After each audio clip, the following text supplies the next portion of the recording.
Hello. Oh, hello. How you doing? What up? Oh, lost in a story. Are you?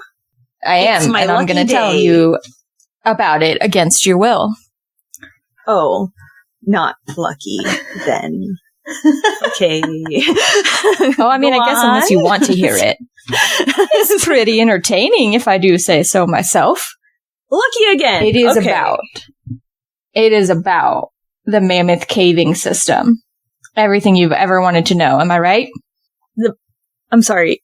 The Mammoth Caving System. Like woolly mammoths and a system. No, but that caves. Would be bomb if that were the case. You know what? Now I'm going to have to research some more and see if there were ever actually mammoths in this cave. But that's I the need word to know. we're talking about. Of all of the things about, like. Yes, that is the word. Of all the things I looked into about this caving system, that was not one of them. But I think when I tell you what I did look into, it will explain why I hadn't made it that far. Okay. Then. Okay. Let me set the scene. We'll be ready now. Okay. Excellent. The Mammoth Caving System is in Kentucky, of all places in the world. The reason this blew my mind so hard is because it is the world's longest known caving system. And that broke my brain a little bit. And I'm like, known caving system. I'm sure there are something. Because who willingly puts the longest caving system in the world in Kentucky, United States of America? But anyway, okay, neither here nor there. Several things. This was quite the story spanning a century. Okay. So this caving system in Kentucky. So I learned about this other stuff first, and then I was like, but why though? Like, why did they care about this cave in any way? And so I'm going to start there, even though just know that I found out later why. But there were minerals for gunpowder found in this caving system. Oh. Gunpowder was needed for the War of 1812. Right. So post-revolution, still needed the gunpowder, right?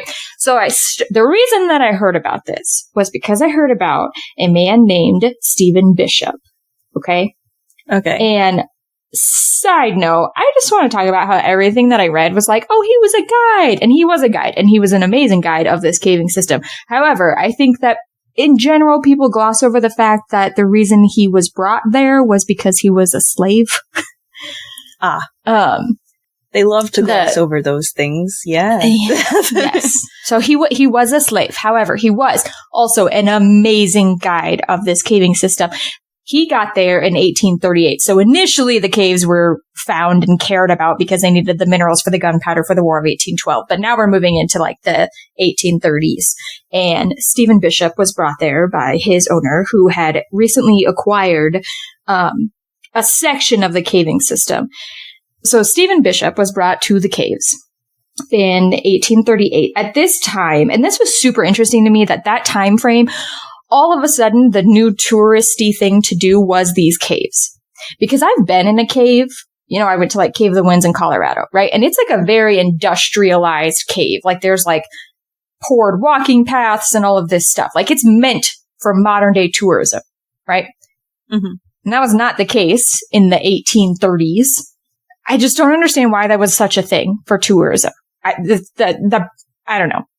That point aside, Mr. Stephen Bishop was brought there, and he wasn't only a guide though. He actually discovered a ton of parts of this Mammoth Caving System.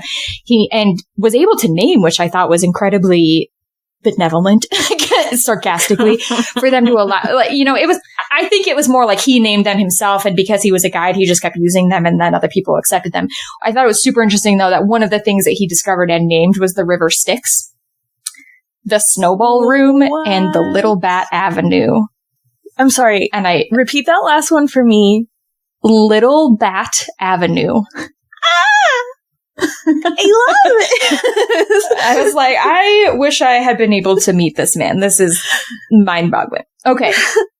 So the Mammoth Caving System is like this. And the thing about Kentucky, so at this time frame as well, American history, so everybody wanted land, right? Everybody wanted and they didn't just want land. They wanted land that they could find something that had value, that they didn't know was there yet, which is a super interesting mental place to be like, I'm going to buy this land and maybe something will be there. But so everybody wanted an entrance to the caving system in Kentucky, because then you could have tourism as your income.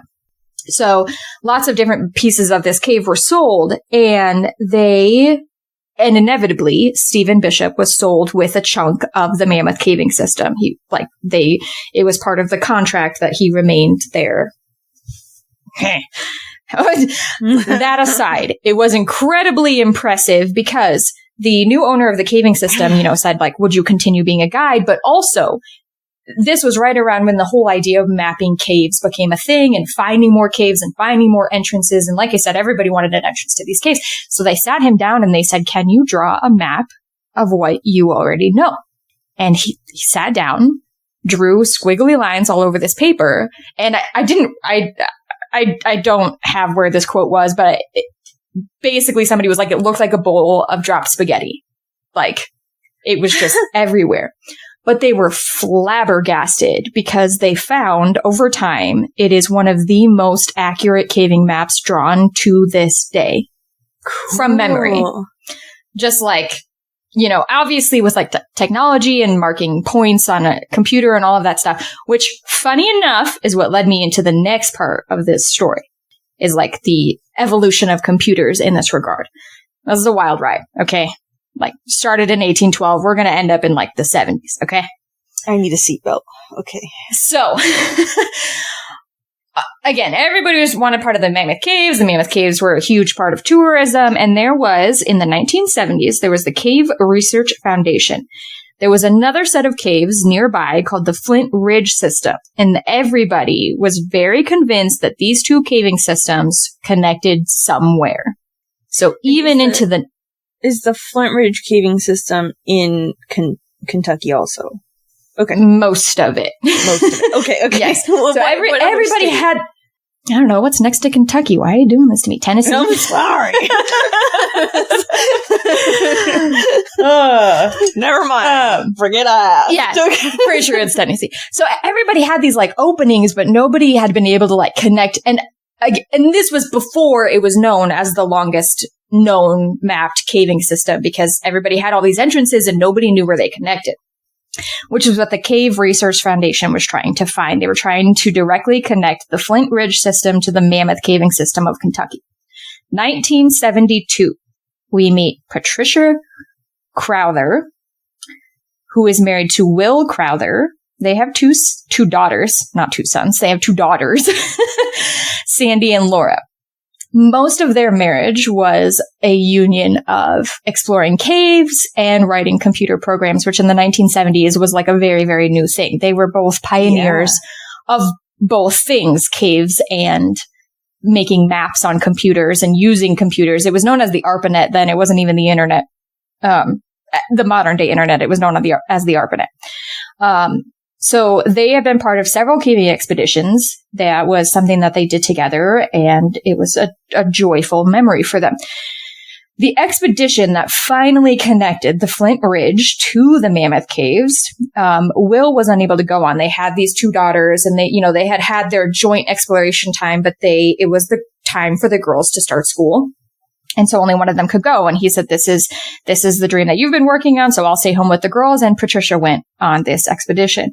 She was the only one of the expedition that was able to fit through what all of the cavers affectionately called the tight spot, which when I read this sent me into a panic attack just thinking about it, because I am extremely claustrophobic and caves are terrifyingly dark, and they describe her, they say only one member of the party was able to slide through here, and it was 115-pound Patricia. Oh no, Babs. Terrifying. But she did it. It's fine. I didn't have to. She did. Right.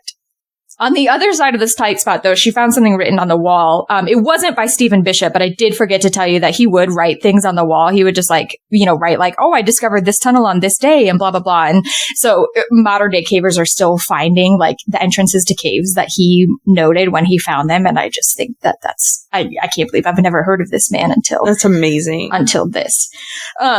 But she found it was a local farmer had that was known to be in the Mammoth Caving System. She made it through the tight spot from the Flint Ridge side and saw this man's initials. And I didn't even write him down because he wasn't as interesting to me as Stephen Bishop. So, but it proved, because that man have known to have come in from the Mammoth side, right? So they found all this thing. It was an amazing thing. It connected these two caving systems. It's what made it the longest known caving system in the world. Patricia Cowler was the one that slid through the tight spot to make that. And then there was other parts of the expedition and they made it through and all this. This leads to the poor Crowthers, poor Will in particular, divorced in 1976. It was very, very sad for him. Afterward. Yes. Dang. What's super interesting as well, and I was like, okay, because they talk about how, I actually read this in a computer programming book, which is why this is so fascinating, that this is what set me down this extreme tunnel of stories. Because Patricia actually was remarried by later that same year to a member of the caving party. Naughty like, Patricia. Okay, not relevant to the story, but I was like, that's okay. Some tea right there. I don't know. Okay, so poor Will, devastated. Just, and at that time, parental rights and all that aside, like he was missing his daughters and was missing the memory of caving with his beloved wife and all of these things. And so being a computer programmer, he had recently stumbled upon the idea of like text-based games, right? And I say not even the idea because they didn't exist. But Will Crowther, for his daughters, he was trying to feel closer to his daughters, trying to remember this marriage and life that they had, and he wrote the code for a game with the idea of playing with his daughters, which became the Colossal Cave Adventure game, otherwise known as Adventure. The text-based of Adventure, not the Atari Adventure. What? So this was like where you see a lantern on the wall and all you could type was like, get lantern or walk left or, like that kind of game. Yes. Those games. Those are so neat. So yeah, Will Crowther developed one of the very first one in existence for his daughters, trying to reminisce on this thing that he missed with his daughters and his ex-wife. And he wrote the code, played it with his daughters, put it on a work computer on the ARPANET, not the internet, the ARPANET, and left for a month-long vacation. While he was gone, Don Woods modified the code and added so Don Woods was the one that, I don't know, if you ever play this game, Don Woods was the one that added like the dragons and the magic spell and all of this stuff. Will Crowther had made it very like almost by the book caving adventure. Like, your lantern went out, what do you do? Kind of stuff. Okay. And Don Woods was the one that helped branch it out. And all of a sudden, everybody was playing it. Everybody that could connect to the ARPANET, it like went like a virus, which is bad in the computer world unless it's Will Crowther's game Adventure. But people slowly started playing it and finding it. And they found that the cavers who had gone on the expedition through the Mammoth and the Flint Ridge caving systems didn't need to draw a map. That was the big thing about people playing the text-based adventure, was that people would like hand draw maps because there was no other way to win this game if you didn't create your own map. And they found that the people on these expeditions didn't need to make a map because they had already memorized the Mammoth and the Flint Ridge caving systems while exploring with the Crowthers. So Stephen Bishop, slave guide, hand drew a map from his years of an experience. Will Crowther, over 100 years later, almost 150 years later, wrote a computer program that these cavers could work their way through this game based on the memory of walking through these or crawling, really, through these caving systems. Like, precisely. Like, people have played and solved the adventure game and then gone to the Mammoth Caves and been able to find their way through. Like, Whoa. Studies have been done on both of these things. The map that Stephen Bishop drew and the map that Will Crowther created. This is not where I thought this was going at all. This is so cool. And that is the Mammoth Caving System for you.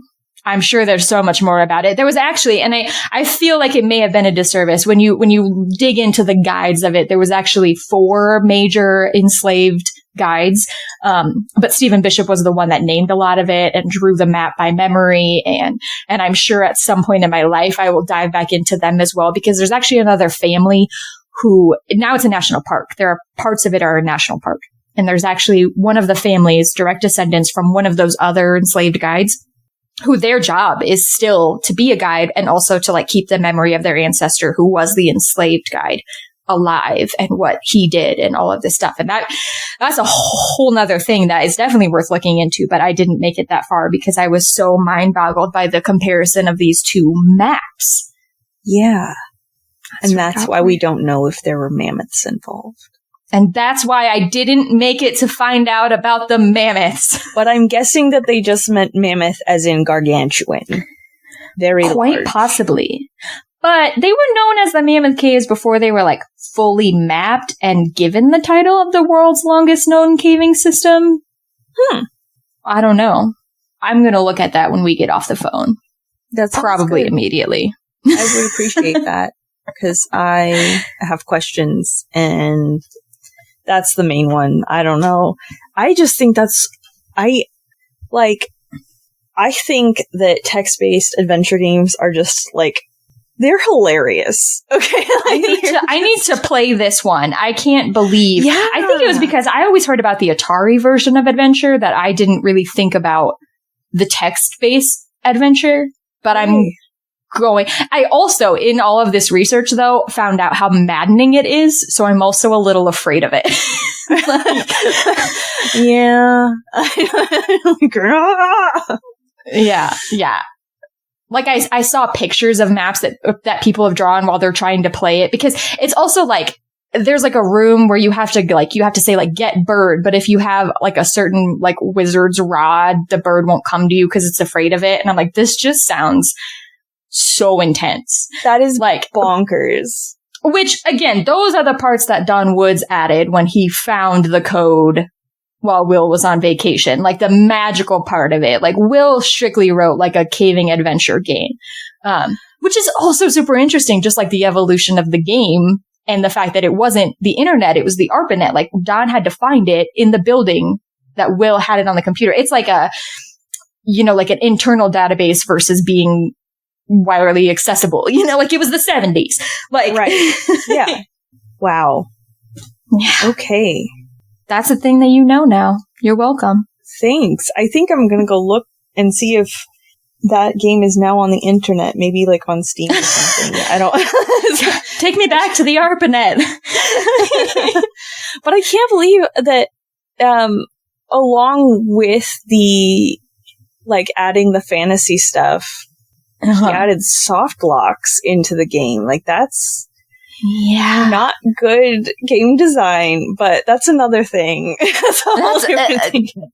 Which genuinely, I was reading a book about women in computer programming, which, I mean, take that how you will. I ended up at Will Crowther. They were mentioning Patricia was a big part of it, but I was like, this is so much more fascinating to me. But that's what started this. And then just from there is when I found out about, the guides and everything that they discovered. And it was quite the adventure.